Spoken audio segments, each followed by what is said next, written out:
Good morning, ladies and gentlemen. Thank you so much for joining us this morning for our annual State of the City. I now have the honor of asking to the stage our distinguished speaker this morning, Chief Gabriel of the snpink'tn Indian Band.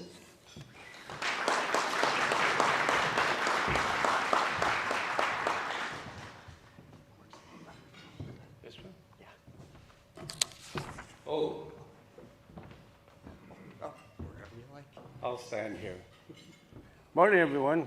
And I want to acknowledge the Okanagan College for their amazing relationship they've developed with snpink'tn, our community.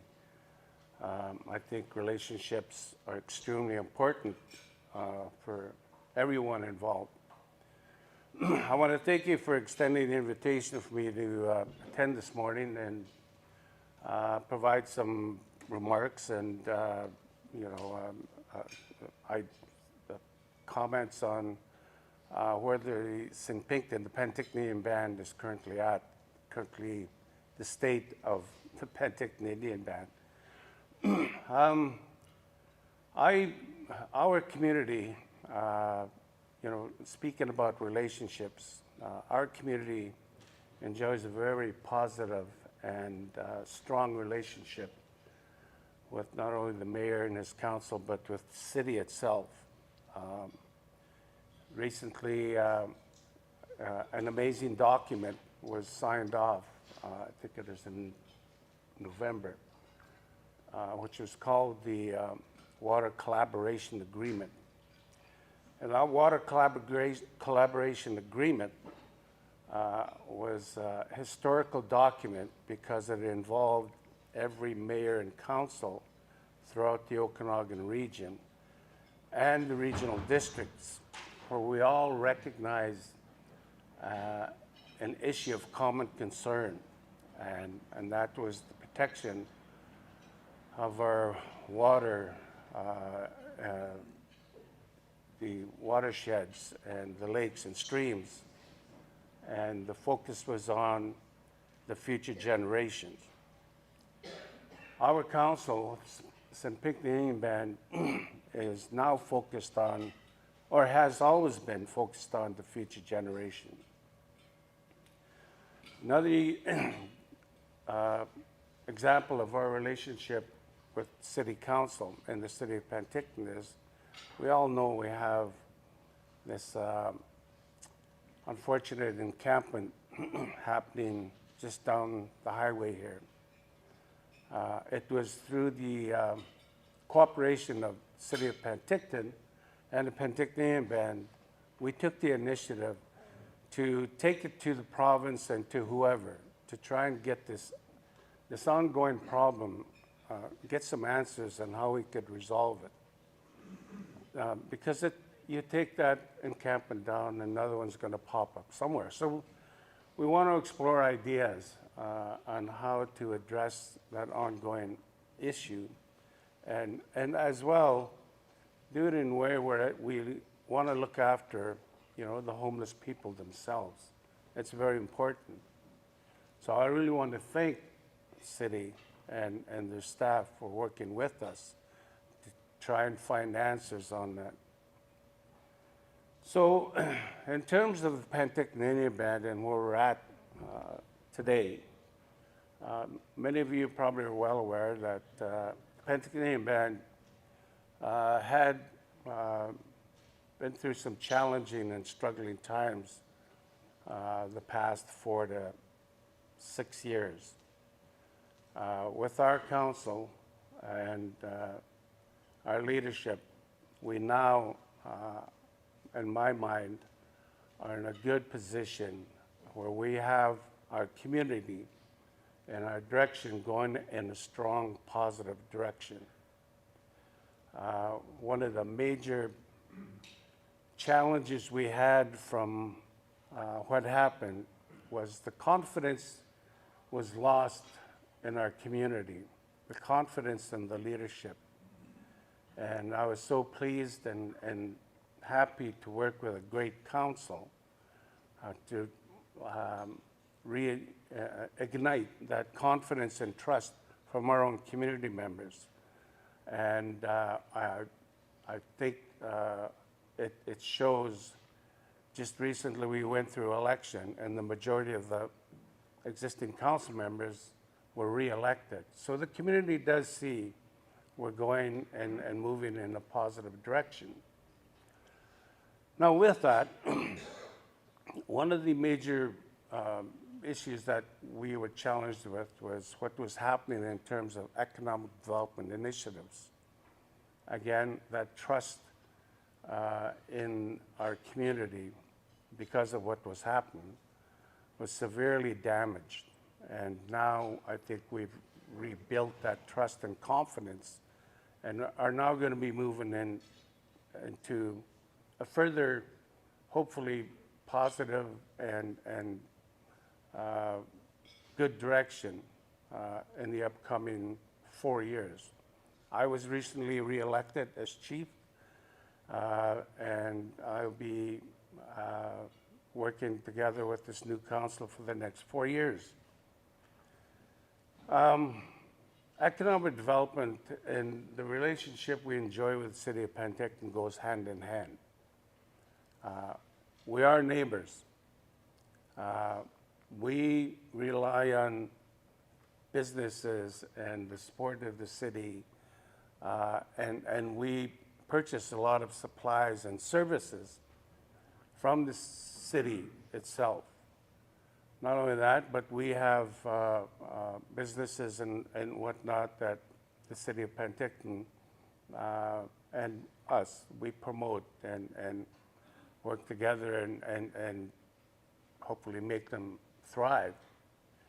Penticton Band does, you should realize that we do contribute to your economy. We do contribute to the regional economy with the things that we need from you and the things you may need from us. Now, currently, we are, this council, right at the start of in January, are now going to be focusing on looking at more economic development initiatives. We have developed a posting for an economic development position. I don't know if it's already gone out, but we're now going to be focusing on new things for the community. But we will only do that with full engagement with our community members to make sure we maintain that trust and confidence. We want to hear from them, their ideas on what economic development may look like. We have also initiated a revision and an update of our current land use plan, where we will be looking at different areas within our community for certain things, future housing, future facilities, lands to be designated for development. So, summing up, I guess, that's where we're at right now. Like I said, we had some challenging times, but now, you know, we're ready to, this new council or the existing council are ready to now start to get to work and look at building more for our community, and as well doing it in a responsible manner and always focusing on our future generations. I'll leave it at that, and thank you again for allowing me to come and speak.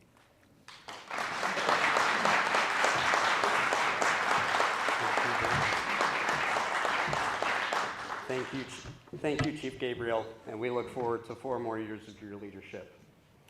And now I would like to call upon the stage for a State of the City address, our Mayor, Julius Bloomfield.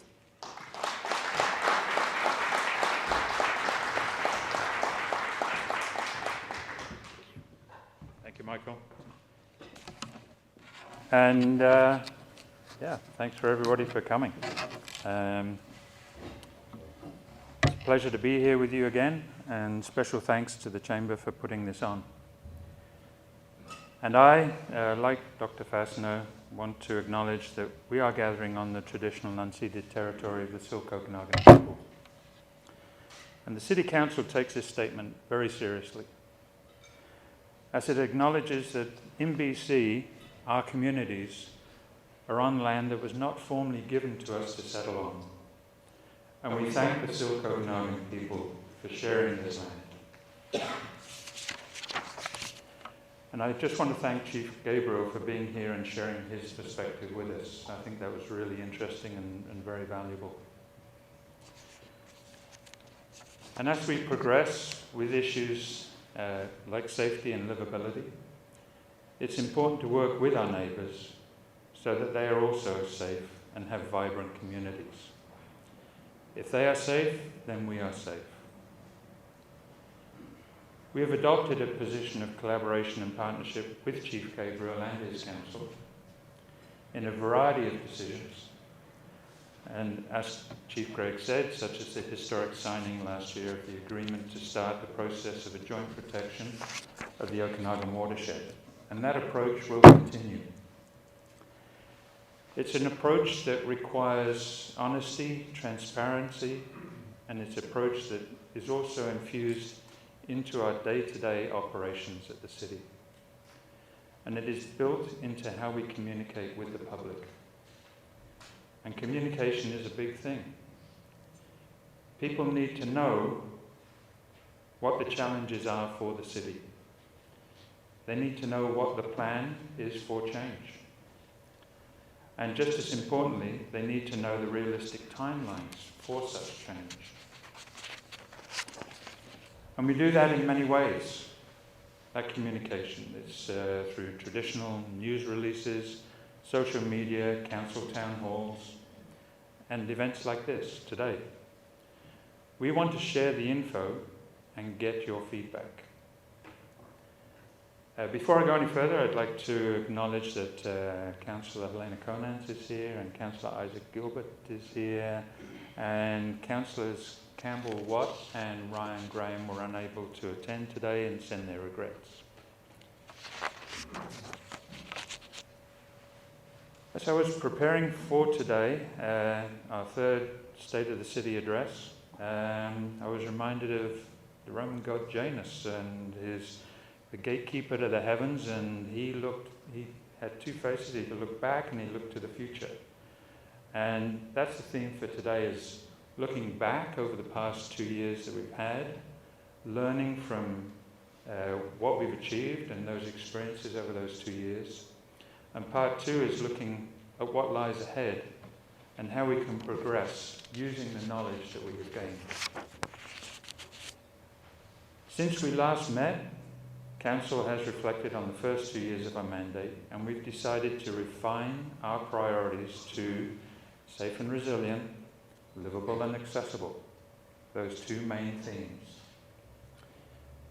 And a quick note actually that while Council has been focusing on advancing our priorities and doing all the governance decision making that we do, the staff of the city have been quietly going about keeping the city running to a high standard, from filling potholes to teaching swimming to keeping our parks clean and keeping the water turned on and making sure the welcome mats out for visitors. So our staff do an incredible job, and thank you, staff, for everything that you do.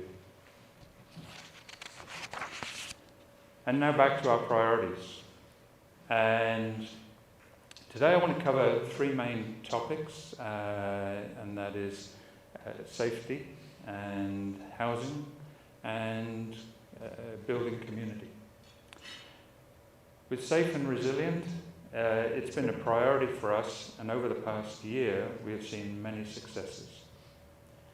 After years of lobbying, the CAR 40 program, or as it's officially known, the Integrated Crisis Response Team, because that runs off the tongue so well, was launched in Penticton. The team comprises of RCMP officers and mental health nurses, and so far they've had more than 1,300 community interactions, and that's touching base with different folks out there on the street. Primarily related to mental health issues, they were both response calls, or responses to calls, and also to outreach, including connections to care. The number of repeat calls to individuals is dropping, which is a sign this program is working. Let's hear that again. The number of repeat calls that the crisis team is responding to individuals, the number of repeat calls to individuals is dropping. That means those individuals are starting to seek the treatment that they need and the help that they need. And that's a great sign.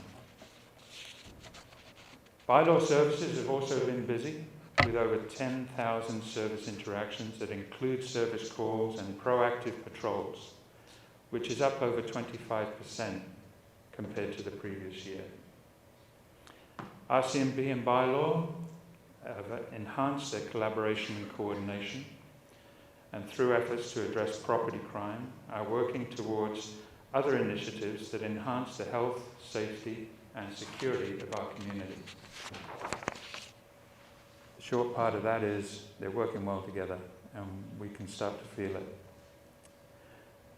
And Council has also approved, working with the Chamber and Downtown Penticton Business Improvement Association, the expansion of the camera program, a program that is now getting the attention of other communities and has been implemented in at least one other city as a result of them seeing what we are doing, communicating with us and working with us, and then carrying that same program in their city. Another project that I want to talk about is the temporary winter shelter.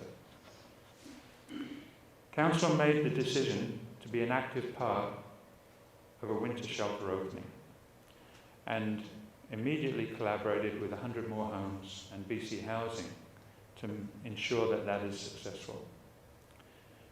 The city are the leaseholders of the building for the winter shelter. And as such, we were an active part in developing a safety plan for its operation, which is a plan that meets the needs of the people in the shelter and also meets the needs of the neighbours and residents around the shelter. And the stats tell the story.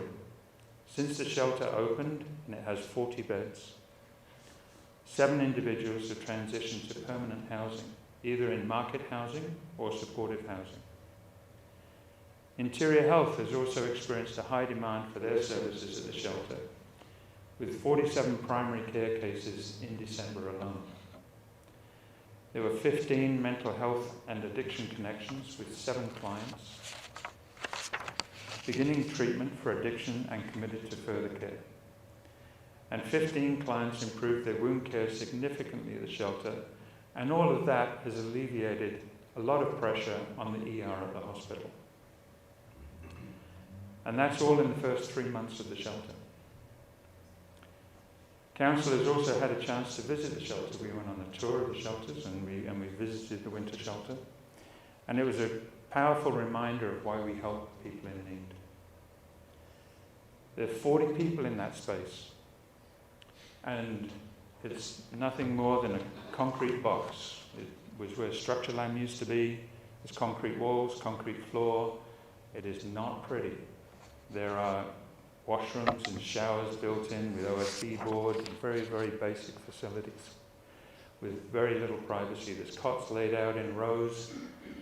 There's very little privacy, and yet those people, they have spirit. They work together. They look after each other. And they engage with peer workers who are working there, who help them through each day and send their thanks. The people in the shelter send their thanks to the city for what has been done. This winter shelter is working. This one is working.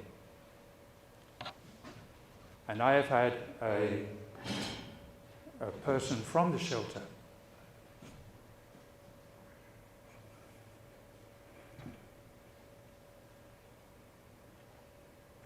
come by to my office and thanked me for what we had done, because we helped him back on a road to recovery.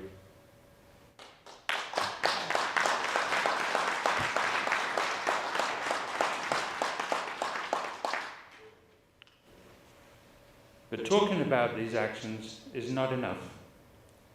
People need to feel safe. And so we must keep working to improve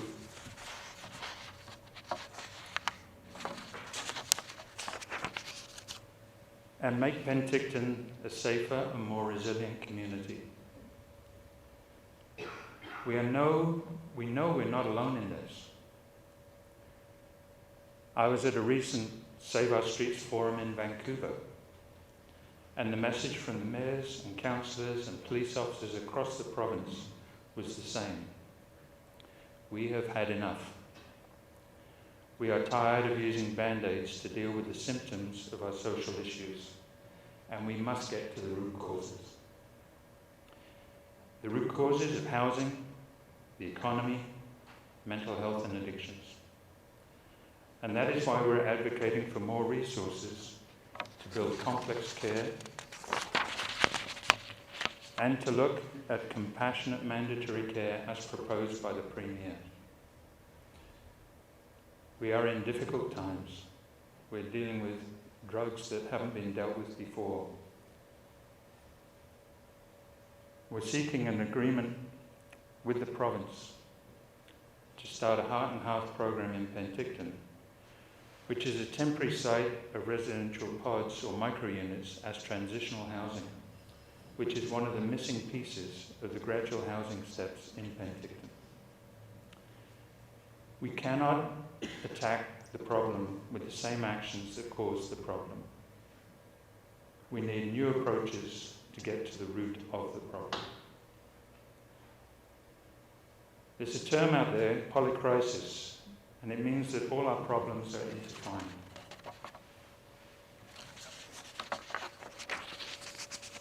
Tackling the social issues and creating a safe and resilient community is built upon a community that is livable and accessible. What that means is people need housing, they need a vibrant community, and they need connection to others in the community. Developers build houses, councils build community, and council is committed to building a vibrant community in Penticton. On the housing front, the city approved building permits for over 150 homes last year, and development permits for well over 600 more.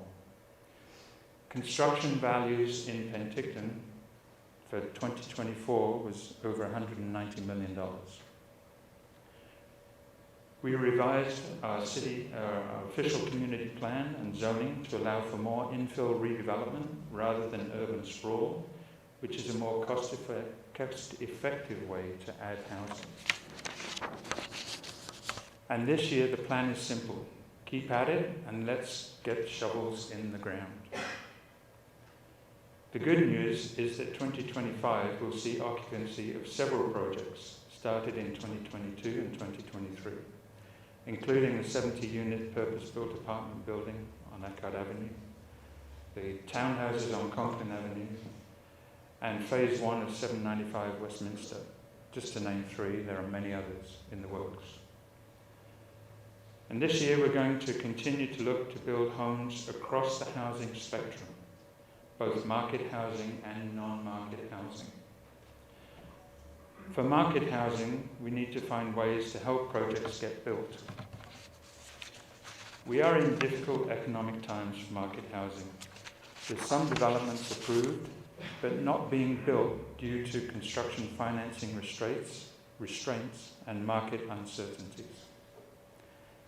This year, we're looking for innovative ways to encourage development, which includes investigating incentives for development and tenant protection programs.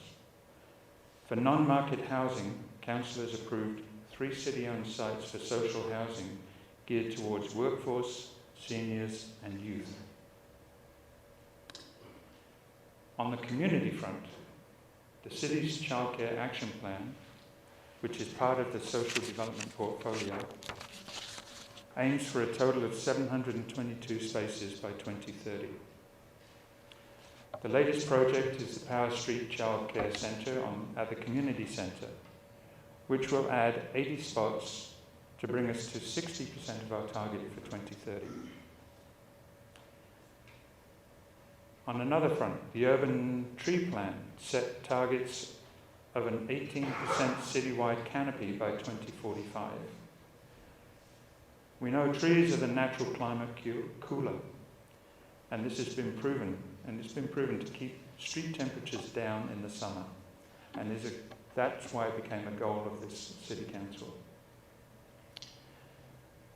We also have a remarkable events team at the City, which is working hard to bring new events, such as the Frost Fest, which had its second run this year, and gave the community a chance to get out and see the lights and watch a pretty cool, epic rail jam right downtown and have some fun with the kids on. It was great. We also have the Canadian Sports School Hockey League Western Championships this year, which last year brought 4,000 visitors to town for nearly 3 weeks, had an economic impact of well over $5 million. And this fall, we have the Adventure Racing World Championships coming to Penticton, which is a 600-kilometre event. And that'll bring a bunch of teams from around the world that'll be here for more than a week as they compete.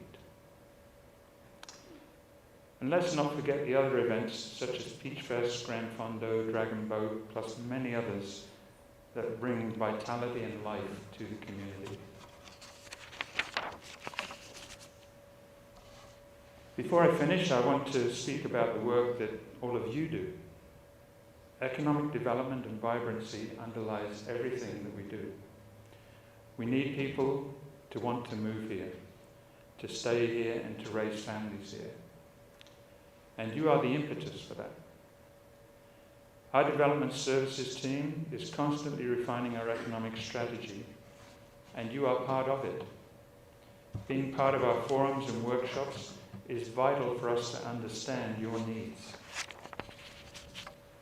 As I look back on the past 12 months and forward to the next 12 months, I think we've seen real leadership and real progress on issues. And I mean we.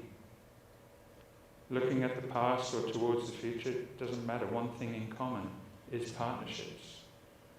Partnerships with neighbouring communities and partnerships with groups within Penticton. We are building them, we are strengthening them, and we are using them as leverage with high levels of government to get things done. We need to be able to adapt in today's fast-moving, changing economic climate, and we are willing to try new and innovative ideas in dealing with those changes. But we can't do it alone. We need all of us to work together and be successful. And I want you to know that we have a great team at the City that delivers our programs and services.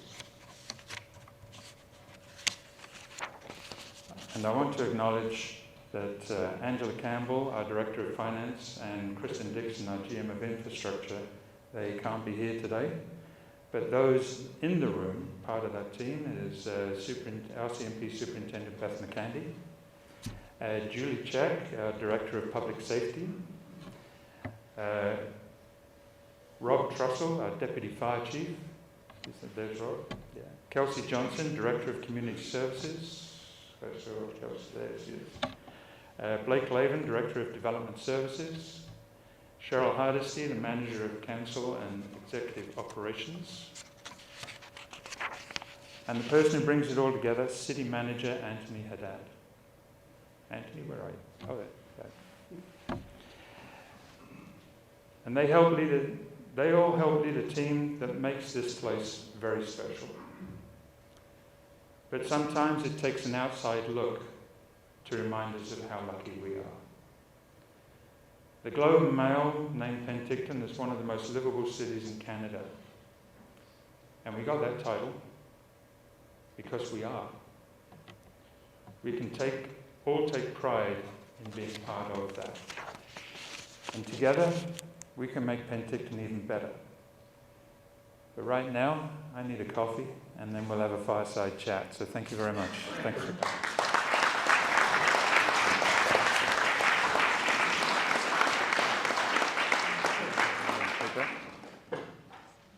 So one of the things that I wanted to touch on, and thank you to everybody in the audience today that submitted questions. Some questions were blended into others, so it might not be exactly as you wrote them, but they did make it in here. One of the first questions that we wanted to talk about was why the decrease from 4 to 2 key priorities. So when council first began, you identified the 4 priorities as safe and resilient, livable and accessible, vibrant and connected, and organizational excellence. So we've gone through that over the past 2 years, and we have seen some amazing things. But was dropping 2 of the 4 a result of accomplishing a vibrant community and organizational excellence, or did council feel that they really needed to narrow their focus onto the first 2? Thanks, Michael, and really a bit of both. We have made great progress in organizational excellence, and that is making sure that we have the right people in the jobs at the city, and and things are really running really well there. But it's also to acknowledge that the stubborn issues that we have, that other communities have as well, we're no different. But make sure that we remain focused on those. There's a lot of distractions in running a city. There's a lot of distractions in governing a city, and so we just have to make sure that we maintain that focus. Speaking of distractions, did you hear that Trump got reelected to the White House? It's been pretty quiet down south. I'm not sure if anybody was aware. We wouldn't be the chamber if we didn't talk about the economy and economic resilience. So Penticton has seen a lot of success in our local economy, with a 16% increase in the number of businesses compared to 5 years ago, and ranked first in the most livable city for young professionals and midlife transitions. I'm not entirely sure what midlife transitions means. Does that mean you just leave your kids at the daycare forever, or? We know that some businesses the past couple of years have also found it particularly challenging, with some even making the decision to close. So the question is, how does the city plan to continue the success that we've seen for young professionals while addressing the challenges of businesses who are having a difficult time staying above water? Wow.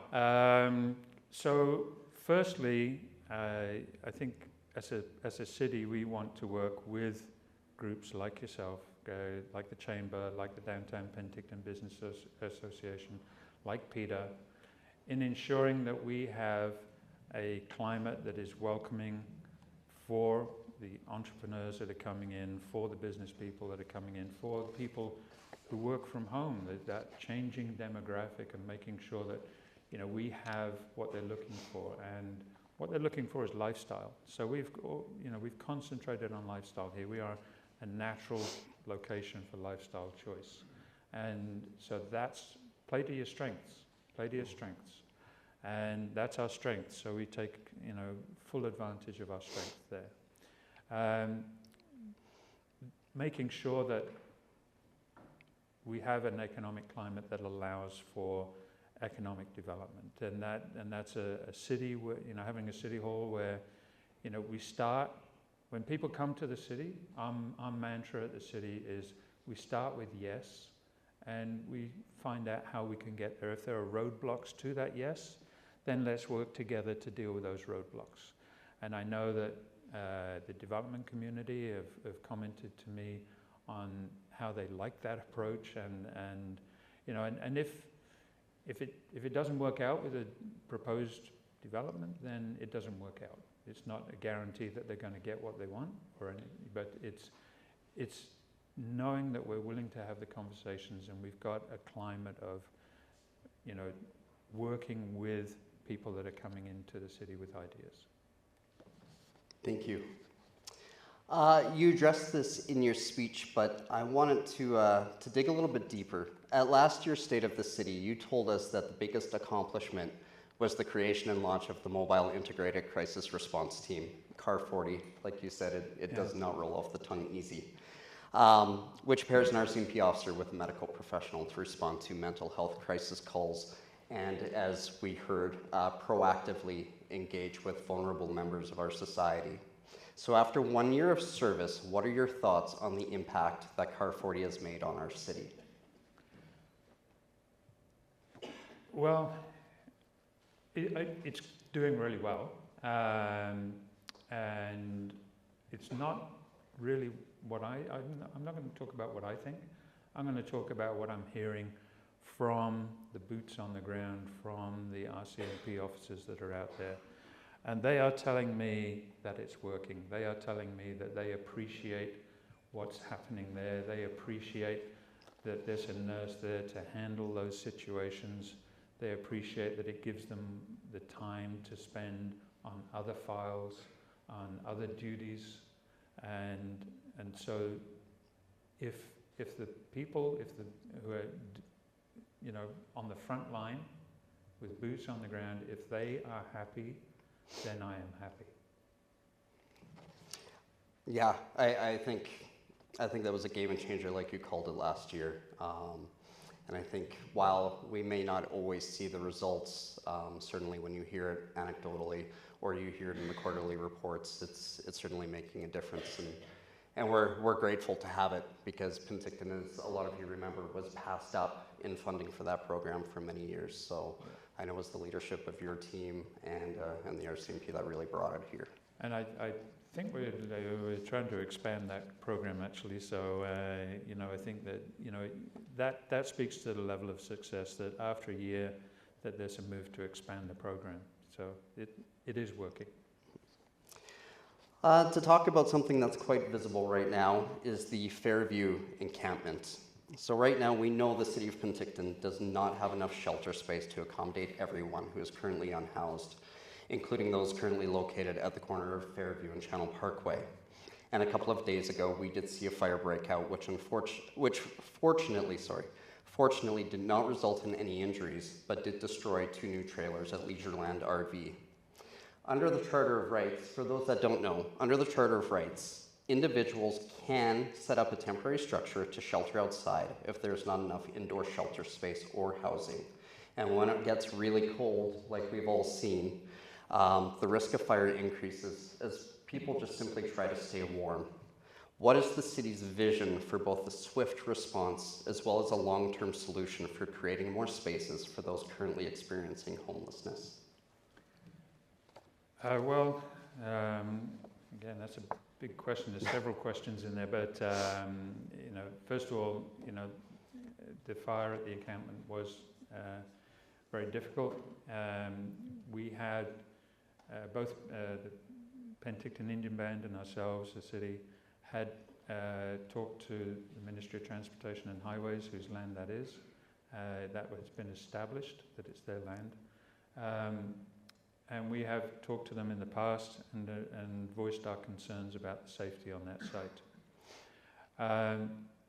But the issue is that, yes, these shelters are full. Why are the shelters full? Because there's not enough housing. Why isn't there enough housing? That doesn't matter. The fact is there is not enough housing, and so we have to build more housing. We have to get more housing. And what type of housing do we need? We need a mixture of housing, because there's a mixture of people out there. There's a mixture of people that are homeless. There's a mixture of people in shelters. And we've had people migrate from the temporary winter shelter into market housing. They haven't gone into social housing, they've gone into market housing. They just needed a helping hand to get there.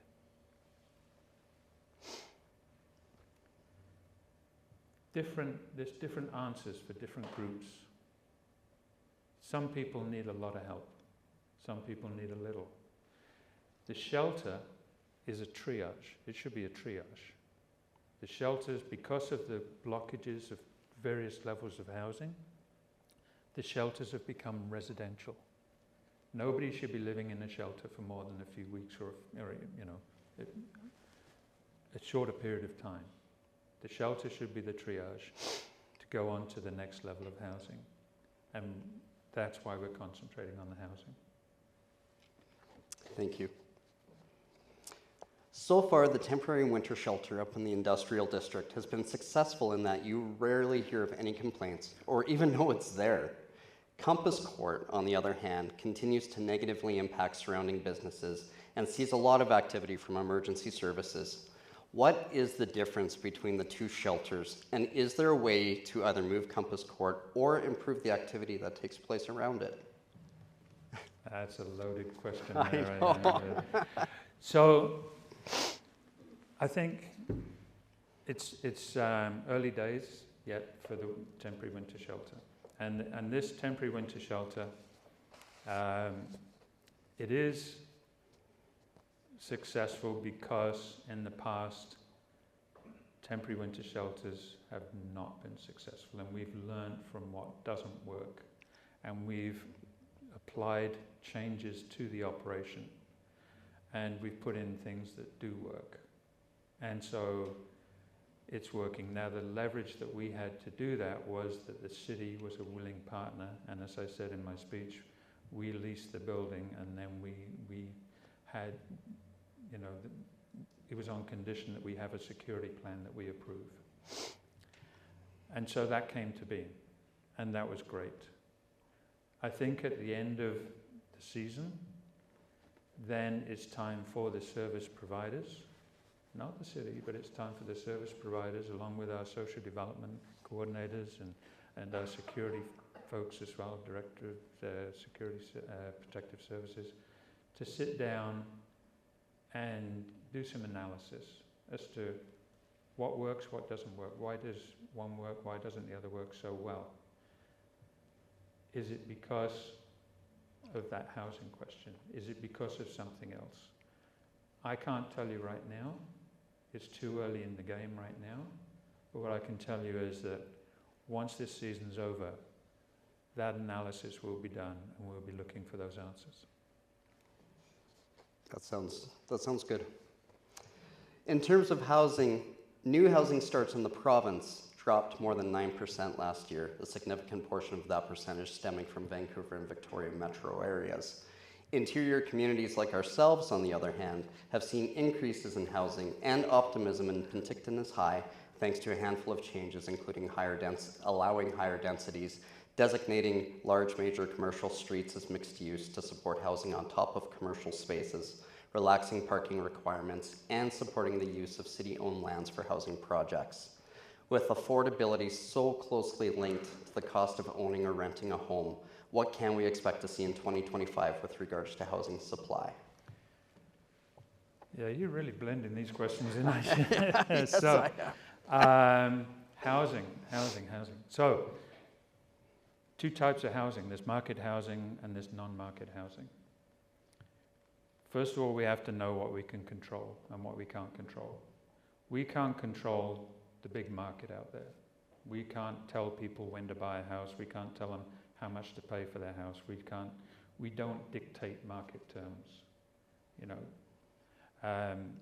But we have to find ways of helping get housing built, get market housing built, and a full range of market housing that is, you know, if we can get it built and get it to market, then it starts alleviating some of the pressures. How we do that, there's various ways to do that, and it's about working with the development community and listening to their needs. And we have been doing that. I've been talking with developers and listening to their needs. And there are solutions out there that will help them. It doesn't solve their problems. It doesn't give them a pile of cash, but it helps them in ways that gets their projects into the ground. And so that's how we can help with market housing. And non-market housing, we have a little more control over non-market housing. And one of those levels of control is, you know, using city-owned land for non-market housing, for subsidized housing, for subsidized rental accommodations, for other types of social housing. And because we're providing the land, we can have a hand in saying what that gets used for. How do we decide that? We don't just pluck that out of thin air. We go to a housing needs assessment that was carried out last year. And Development Services carried that out. And we refer to that to see where the gaps are. So that's where these studies, these reports that we constantly hear about and we get, this is where we put them to good use. And we build a policy around using that council land, the city-owned land rather, for specific types of housing. The more non-market housing that we have, it helps keep the balance on the market as well. So there's a full range of people in the city, and we need a full range of housing for those people. We need non-market housing for a large group of the people. That some of the targets I hear about is that, a good city should have 10 to 15% of its housing stock should be social housing. That's a goal for many communities. So work on what we can control with great effect and with speed, and we'll be looking at proposals for one of those sites in the coming weeks and months. So we are moving forward quickly on those sites, but it's also about helping the development community reach their goals as well. That makes sense.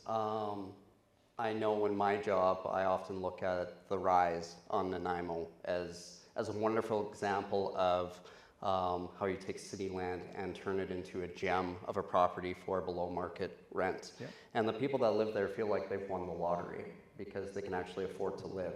30% of their income is for rent, and the rest is to live.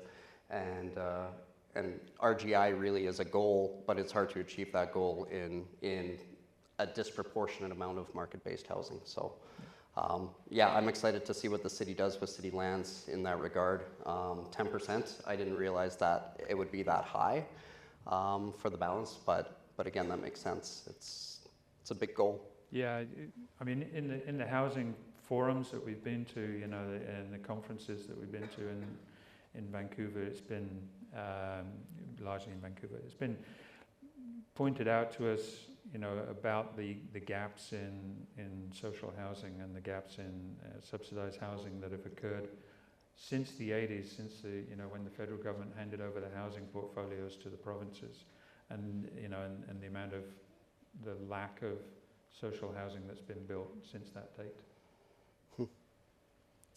Switching gears to short-term rentals, so what you can do if you own a house. We know that the city of Penticton had asked for some flexibility prior to the changes in short-term rentals taking effect that were instituted by the province. So with essentially half of Penticton's 400 short-term rentals removed from the market last year, and what a lot of us would say was a noticeable decrease in tourism, will the city continue to push the province for flexibility, or have the regulations had the desired effect of creating more housing? Okay, well, to recap, when the short-term rental accommodation act came in, so as a city, we did lobby for some leniency or for some special considerations for Penticton because it is a very, very diverse city. We have a residential population, obviously, and and they have to deal with high values of real estate, and so that's difficult. But we also have a very strong tourist community, obviously, tourist industry, and those tourists, they show us by their wallet as to what kind of accommodation they want. Mm-hmm. The short-term rental industry would not have grown if the public didn't want that. If they said no, we don't want that type of accommodation, then the business wouldn't have popped up, and it popped up and grew dramatically. So I think it's incumbent, there's 2 or 3 lessons to be learned here. The tourist accommodation industry needs to look at why that happened and what they can do to fill those gaps. The provincial government, in their act, they did they hit it with a hammer. They hit the problem with a hammer, a big hammer. They're not going to change their mind. We've tried to get them to change their mind. They're not going to change their mind. We'll keep trying, but I do want to point out that the council decision to ask for some changes to the act, it was not unanimous, because council is, I think, our council is a fair reflection of the community that it represents. And there are people out there in the community that don't like short-term rentals. And there are people in the community that do like short-term rentals. And that argument has gone around the province and is reflected in the opinions of the politicians. So I think it's about balance. There has to be a balance. And, I'm not convinced that hitting it with a hammer was the right approach, but that's what they did, and that's what we live with. Thank you. Last year, Penticton was the first city in the province to offer free transit for those aged between 13 and 24 years old, aided by a 3-year grant from the federal government. By removing the cost barrier to get around town, the city has seen a significant increase in ridership. However, frequency and hours of service continue to be a barrier, particularly for hospitality workers whose end times go past the last bus of the evening. Given that public transit reduces a person's cost of living compared to that of owning a vehicle, combined with the fact that 54% of community emissions are from vehicles, what changes can we expect to see to our public transit system? And do you feel that the youth bus passes should remain free even if there are no grants to fund it? Okay, transit, yeah. So the program has been a great success, and I think we've got around about 1,000 young people that have registered for the free transit program.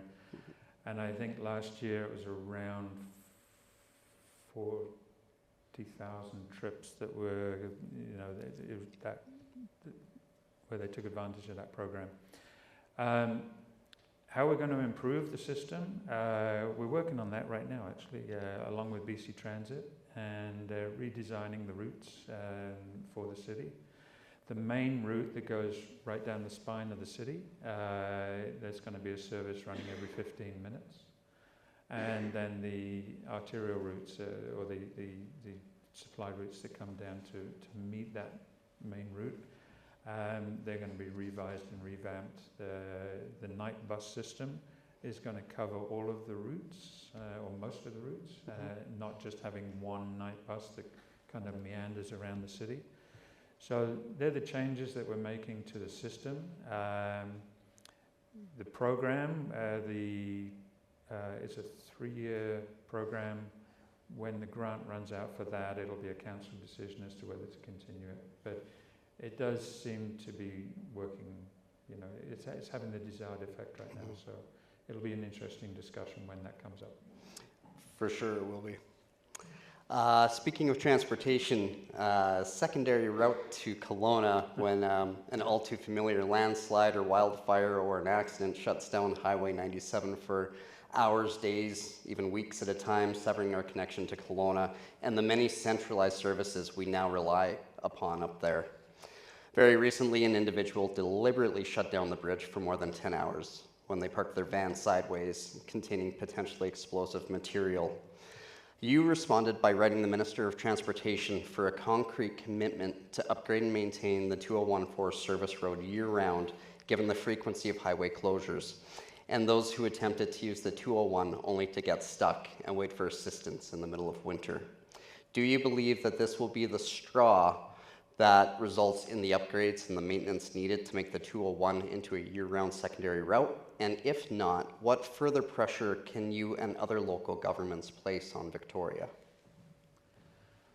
Okay, so 201, we've been lobbying with the government for this for quite some time now. This is not just a response to the bridge incident.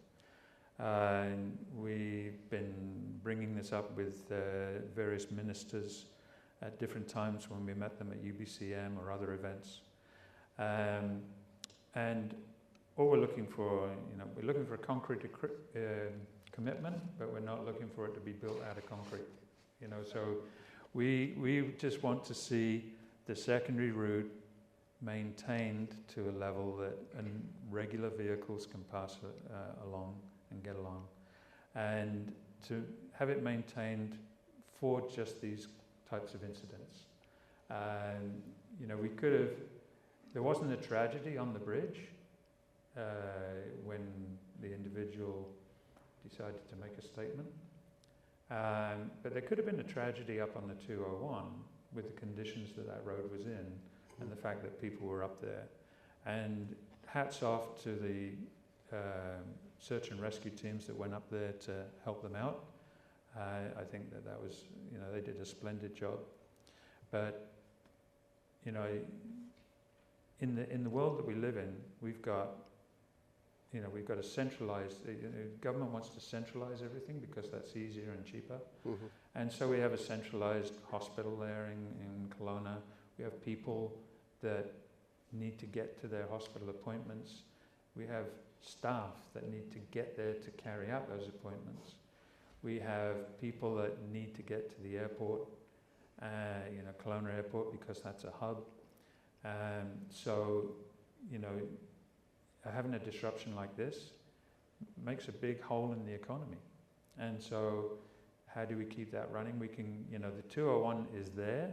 We've looked at other options, not in a huge detail, but, we have talked about other options. The 201, when we talk about the 201, is there already. So it's just a question of maintaining it. We're not building another infrastructure. So, we've been lobbying for it. We'll continue to lobby for it, and hopefully this is the straw. Yeah. We hope so too, as a representative of the business community. As a follow-up to that, has any other transportation option been looked at in times when the highway closes, such as by water, which would take far less infrastructure, obviously a bit of capital investment, whether it's a ferry, hovercrafts, a boat of some type, just to get people to and from Kelowna during those times? Yeah, we've talked about it as a council, but we're a really small player in that decision, really small. And so, that's going to take federal government, provincial government to look at providing those kind of services. But do we have? Is there an appetite for having a service on the water? People talk about hovercrafts, and I remember there used to be a hovercraft that ran from Britain across to Europe, across the English Channel, and I used to take it. And it was quite the event. And but it got replaced by the tunnel. Now the hovercraft, I don't think it runs anymore because of the tunnel. But let's not push any ideas off the table straight away. Okay.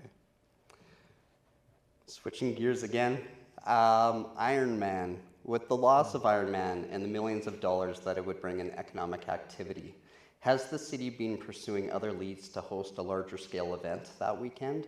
And if so, is there anything that we might expect this year?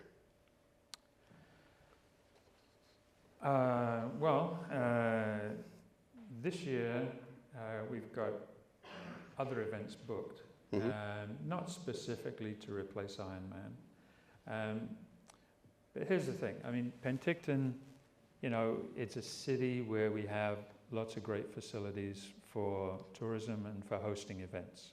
We've got the lakes, we've got trails, we've got, anything that really, anybody who wants to put on an event, a big event, especially a sporting event, we've got it. We don't have a massive stadium, but we have a decent, the SOEC is great. So And so, you know, events like Iron Man, they come and they go. Iron Man is an industry. It's a business. It's a for-profit business. If it was making a profit, it would still be here. But they couldn't make a profit in BC, so they're not in BC anymore. They've switched and they took the race to Ottawa. They're looking at bigger centres. And I get that. That's okay. You know, I mean, when Iron Man was here, it was great. I enjoyed it. I competed, not very well, but I did it twice. Wow. I went back the second time because I couldn't believe how bad the first one was. But it's, you know, when they're here, they're great. The city loves them. We welcome them. The amount of volunteers they get, they couldn't believe how many volunteers they got out of Penticton. They, you know, they had a good time as well. But it has a life. And when the life runs out, then they move on. And so it's up to our events team at the city to make sure that there are replacements coming in. So it's a continuous cycle of events that come, and we have a good time, and you know, and they last for a while, and then they go, but then we replace them with other events. And we can't control what businesses, outside entities do. If they want to come here, they want to come here. But you know, we do have some control over some of the events, and certainly the city-sponsored events, you know, and such as Peach Fest or Frost Fest, as we now started. You know, we started up. We're looking to spread those events into the winter events. But you know, Peach Fest, which the city's been heavily involved in, has been around since 1947, and I don't think that's going anywhere. So, yeah, again, concentrate on what you can control. Facilitate what you can't control. If they come, that's great. When they move on, shake hands, say, that was great, thank you very much, see you again one day. This next question isn't really within the city's control, but certainly want to get your perspective on this. So it does appear that a lot of businesses are closing in the downtown core, and a lot is probably an exaggeration. There's a few. Why do you think that is, and do the closures put other downtown businesses at risk, or does it create an opportunity for something new? Gosh, so the downtown, the state of downtown with businesses closing down, there will always be some small businesses that close down.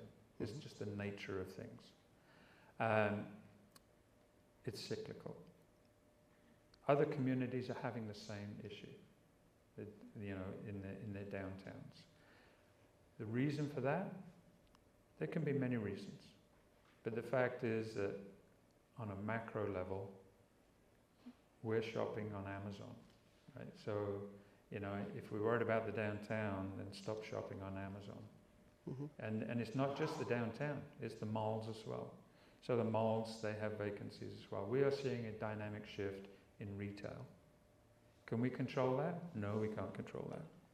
Again, it's out of our control. But let's facilitate the changes that we are going to go through because of that macro event of, I focus on Amazon, but you know, there's others as well, I'm sure. So the businesses, the business leaders, they are looking at how they are going to compete with Amazon, and some of them are doing really well. And other businesses, like small businesses, they don't have the ability to compete with Amazon. So how do we make sure that we have a vibrant community? And that's probably by diversifying the downtown areas, by bringing people into the downtown areas, by having residential development in the downtown areas. So we got 3, I think, multifamily residential developments going on in the downtown right now. Let's bring the people into the downtown, let's have them living in the downtown areas, let's diversify what they look like, Yes, it's some retail. There can be services, there can be other businesses, there can be other facilities, and there can be residential as well. And that's how to keep the downtowns vibrant. Great. And I know that the downtown proprietors are certainly excited to see a population boost down there. Yeah. Everything is so walkable, Yeah. that it'll be great for whomever moves into those new buildings. Talking about the Penticton Pier, we recently learned that due to significantly increased costs, Council approved a project budget to build the pier to roughly half the size of the existing structure. What projects have been prioritized over rebuilding the full length of the pier, which would have a price tag of approximately $1.8 million? Well, the process on the pier was interesting. We get a certain amount of money from provincial and federal governments, and it comes in grants. And if it came in a steady stream of money, it doesn't have to be big grants all the time. If it's a steady stream, it would be easier for us to deal with. But we get grants, and that's how it works. And so we get a grant, and then we've got to decide where the money goes. And do we spend all the money on a pier? Or do we say, okay, the pier has to be replaced, it's been damaged, through different events. What do we do about the pier? And, we could not replace the pier and spend all the money elsewhere. We could maybe, we could replace the pier and not spend the money anywhere. Or we could come to a compromise and go half length, and then the extra money we take and we can use that on other facilities around the city, sporting facilities, recreational facilities, something that benefits, you're spreading the benefits amongst the community at large. Not just the people that are going to walk on the pier. Mm-hmm. And so that's the decision behind that. If extra money comes along in the future, it's easy to add the second half to the pier. So we can do that in the future if money and time permits. But that's been the decision of council. You answered my follow-up question whether there was the opportunity to build onto it in the future. So that's good to know. And I didn't flip my page. There we go.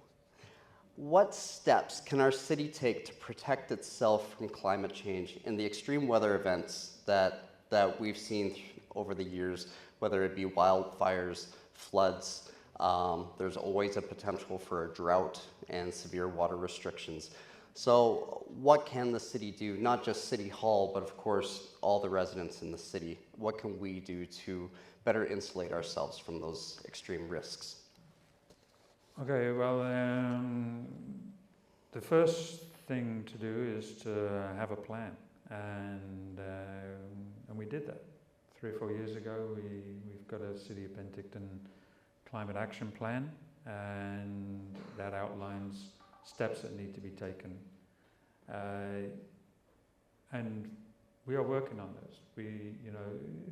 The recommendations out of the Climate Action Plan goes into the everyday decision making that we have today. It goes into our OCP review, our zoning bylaws, and have we done everything? No. And should we do more? Yes. And are we going to do more? Yes.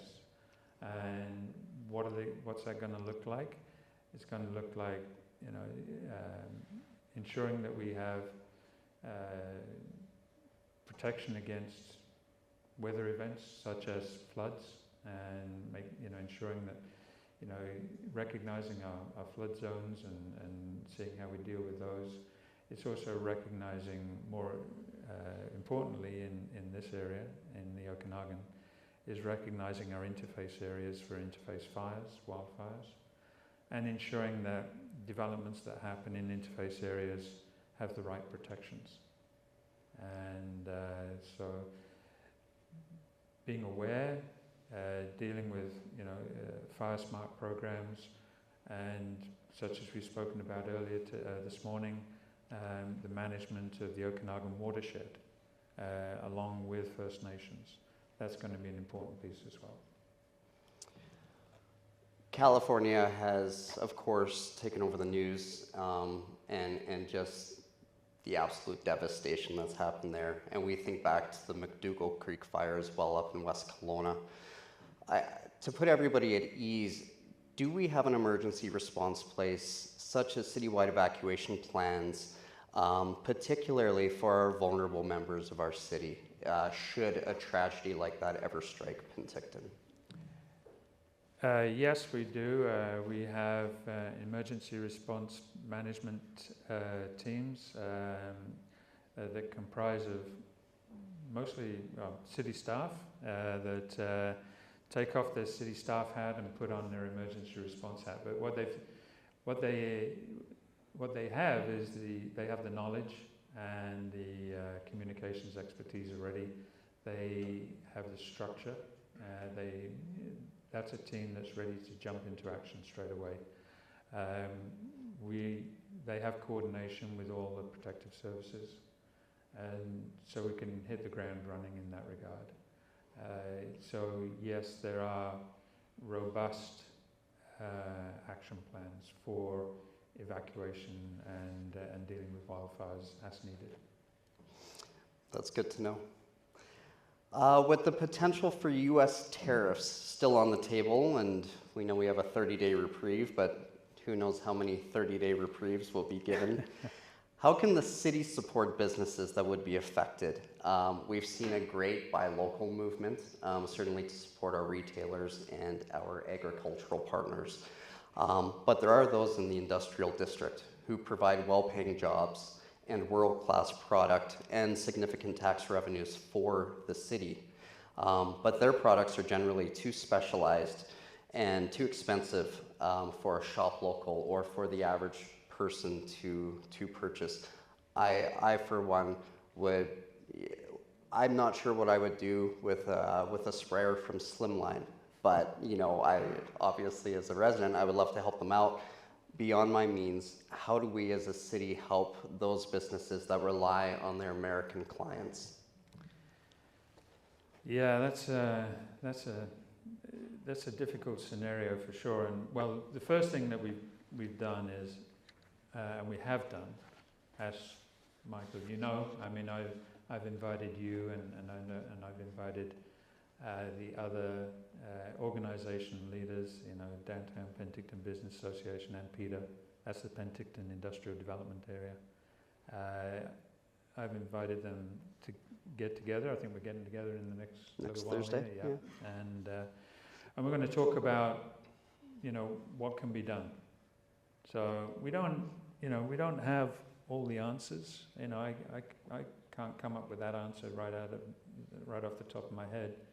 But what I can do is call the experts into the room and call the people most affected and see what they suggest and how they feel.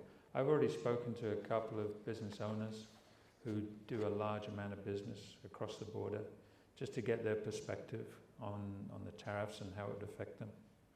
And not that any answers came out of that, but certainly it's understanding their needs and seeing how we can help as a city. And the help is probably advocacy, but joint advocacy is far stronger. Mm-hmm. So if there's advocacy that is, the advocacy of the city and all of the business groups within the city, then that's something. And if all the cities do that and take that to higher levels of government, then that's something. And, and do the chambers of commerce in the States listen to what the chambers of commerce in Canada do? I hope so. Mm-hmm. So that's how we start. And I'm hoping that the tariffs are just a shell game. We're keeping our eye on the tariff shell, and we're not looking at what he's doing with home security. Yeah, we hope so too. And hopefully other things start taking center stage for the White House. Last but not least, I know we are very, very near our end time, but I did want to ask you this. Given how close the provincial NDP came to forming a minority government, what do you think will be different this term versus the previous 2 years under the leadership of Premier Eby? This is first of all, this is where we really can feel a difference. You know, it's not immediately apparent, but it's the relationships that municipalities have with high levels of government does play out in the long term as to how that municipality gets treated by those levels of government.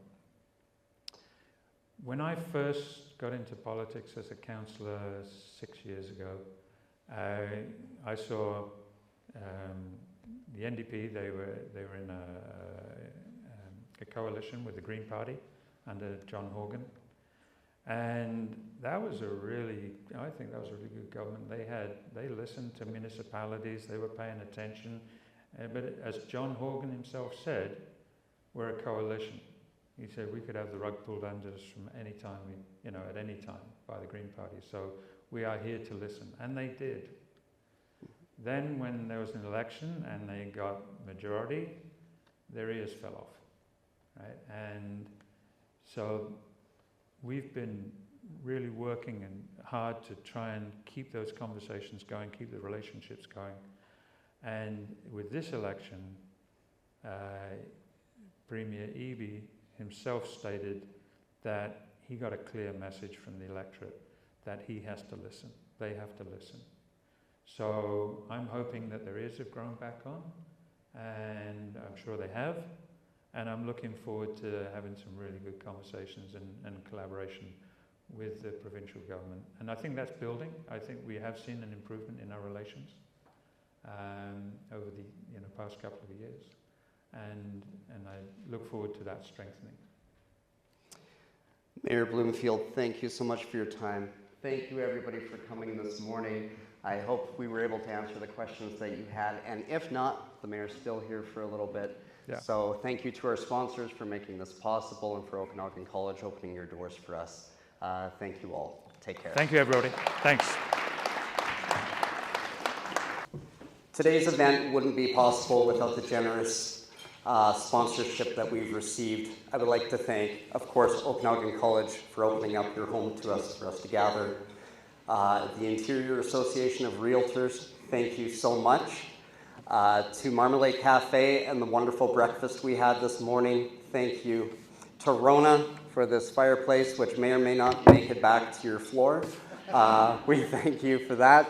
And of course, to Cascades Casino Penticton, a great community champion that supports a lot of causes, including today as our presenting sponsor. Thank you so much.